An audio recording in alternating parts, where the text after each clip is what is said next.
And you can also learn how to do more than 50 things in just 5 hours this weekend down at the main public library branch. They're packing a lot in. The How To Festival is back to continue the celebration of hands-on learning. So we sent Gabe and photojournalist Addie Hill out to the library this morning for some lessons. And Gabe, you may have found yourself a few new hobbies. Yep, a few new hobbies. We're going to be making charcuterie boards, but right now we are going to be learning how to explore historic cemeteries. I'm joined by Kara this morning. Good morning. How are you? Good morning. I'm doing well. Good. This is so interesting. We've had two people on already. This one is very interesting. Exploring how to explore historic cemeteries. Kind of tell me, what y'all mean by that.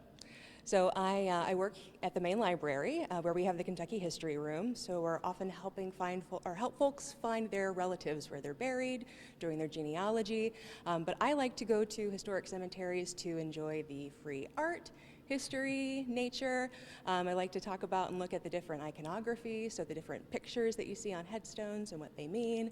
I've been to almost 800 since 2016, so I do a lot of exploring of places that maybe the town doesn't exist anymore, and all that's left is a cemetery, or I can visit relatives too, and other people can and should do it as well. Yeah, I mean, we're not going to be going to explore out on Saturday, so we're going to be here. What can somebody expect when they come to your table? So I'll be talking about some library resources you can use in order to kind of plot out your route. You can use things like historic USGS topographical maps, more on what that is if you come to the presentation.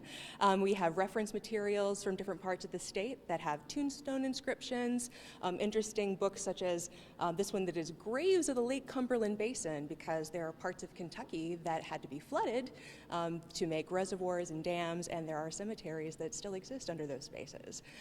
And you can kind of plot out where those were and where they are now, and yes, maybe you'll be able to get to them, maybe not. Yeah. But then also when you arrive, what can you expect as far as, oh, what does that carving on that headstone mean? Or, oh, wow, that has the name of the person who actually carved it at the bottom. Yeah. So how to find those kinds of things. Exactly. I mean, this is also interesting, and it's very important to also learn the history of kind of where you're from or where you're currently living. So she's going to be here on Saturday, and we have one more in the next half hour of GMK, so come back, and we're going to be learning how to even more things. Jim, Grace?